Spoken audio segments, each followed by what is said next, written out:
Selat Malaka kembali memanas, bukan karena perang, tetapi karena satu rencana kebijakan Indonesia yang memicu reaksi keras dari Malaysia dan Singapura.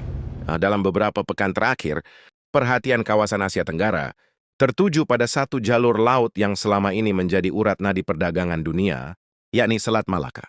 Jalur sempit namun sangat strategis ini kembali memanas bukan karena konflik militer terbuka, melainkan akibat kebijakan yang sempat direncanakan oleh Indonesia. Sebuah kebijakan yang pada awalnya terlihat sederhana, tetapi ternyata mampu memicu reaksi keras dari negara-negara tetangga khususnya Malaysia dan Singapura. Selat Malaka bukanlah jalur laut biasa. Setiap hari ribuan kapal dari berbagai negara melintasi perairan ini membawa komoditas penting seperti minyak, gas, dan berbagai barang kebutuhan industri global. Letaknya yang menghubungkan Samudra Hindia dan Laut Cina Selatan menjadikan Selat Malaka sebagai salah satu jalur pelayaran tersibuk di dunia. Tidak berlebihan jika dikatakan bahwa stabilitas Selat Malaka turut menentukan stabilitas ekonomi global. Dalam konteks ini, Indonesia sebagai salah satu negara yang berbatasan langsung dengan Selat Malaka memiliki posisi yang sangat strategis. Namun ironisnya selama bertahun-tahun, Indonesia justru dianggap belum mampu memaksimalkan potensi ekonomi dari jalur laut tersebut. Hal ini terlihat dari perbandingan pendapatan yang sangat mencolok antara Indonesia dengan negara lain yang juga terlibat dalam pengelolaan Selat Malaka. Berdasarkan berbagai data yang beredar, Indonesia hanya memperoleh pendapatan berkisar antara 8 hingga 14 triliun per tahun dari aktivitas di Selat Malaka. Angka ini sangat kecil jika dibandingkan dengan Singapura yang mampu meraup keuntungan hingga ratusan triliun rupiah setiap tahunnya. Ketimpangan ini menjadi sorotan tajam dan memunculkan pertanyaan besar. Mengapa negara dengan wilayah terluas justru mendapatkan keuntungan paling kecil? Situasi inilah yang kemudian mendorong pemerintah Indonesia untuk mencari cara agar dapat meningkatkan pendapatan dari Selat Malaka. Salah satu langkah yang sempat diwacanakan adalah dengan mengenakan tarif bagi kapal-kapal yang melintas. Secara logika ekonomi, kebijakan ini tampak masuk akal.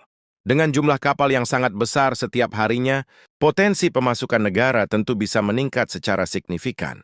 Namun rencana tersebut ternyata tidak berjalan mulus. Malaysia dan Singapura langsung menyatakan penolakan terhadap kebijakan tersebut. Bagi kedua negara tersebut, pengenaan tarif berpotensi mengganggu arus pelayaran internasional. Mereka khawatir bahwa kapal-kapal akan mencari jalur alternatif yang lebih murah, sehingga justru merugikan semua pihak yang terlibat. Penolakan ini menunjukkan bahwa pengelolaan Selat Malaka tidak bisa dilakukan secara sepihak. Sebagai jalur pelayaran internasional yang dikelola bersama, setiap kebijakan harus melalui kesepakatan bersama antara negara-negara terkait.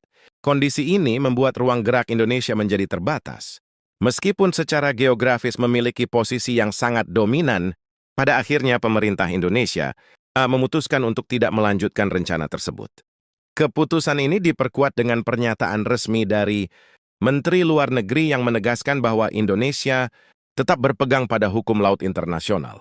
Dalam kerangka hukum tersebut, Selat Malaka dikategorikan sebagai jalur pelayaran internasional yang harus tetap terbuka, bebas dan netral bagi semua negara. Prinsip kebebasan navigasi menjadi dasar utama dalam pengelolaan Selat Malaka. Artinya, setiap kapal memiliki hak untuk melintas tanpa dikenakan hambatan berupa tarif ataupun pajak yang dapat mengganggu kelancaran pelayaran. Oleh karena itu, kebijakan pengenaan tarif dianggap tidak sejalan dengan prinsip tersebut. Di tengah situasi yang cukup kompleks ini, muncul satu aktor baru yang turut memberikan perhatian, yakni Jepang. Negara tersebut secara terbuka menyatakan dukungannya terhadap Indonesia. Dalam pandangan Jepang, Indonesia memiliki peran yang sangat penting dalam menjaga stabilitas dan keamanan Selat Malaka. Dukungan Jepang tidak hanya bersifat politis, tetapi juga diwujudkan dalam bentuk bantuan konkret. Pemerintah Jepang menawarkan bantuan berupa kapal, patroli berkecepatan tinggi untuk memperkuat kemampuan pertahanan laut Indonesia. Bantuan ini menjadi bagian dari skema kerjasama baru yang memungkinkan Jepang memberikan dukungan langsung kepada militer negara mitra. Langkah ini menandai perubahan penting dalam pola kerjasama internasional Jepang. Jika sebelumnya bantuan lebih banyak difokuskan pada sektor sipil, kini Jepang mulai memperluas dukungannya ke bidang keamanan dan pertahanan. Hal ini menunjukkan bahwa Selat Malaka tidak hanya dipandang sebagai jalur ekonomi, tetapi juga sebagai kawasan strategis yang memiliki nilai geopolitik tinggi. Bagi Indonesia, bantuan ini tentu memiliki arti yang sangat penting.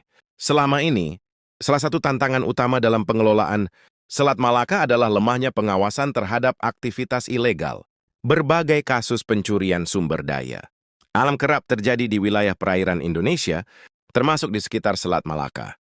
Salah satu kasus yang cukup menghebohkan terjadi pada tahun 2024 ketika terungkap adanya aktivitas pencurian pasir oleh pihak asing. Kasus ini menyebabkan kerugian yang tidak sedikit bagi Indonesia.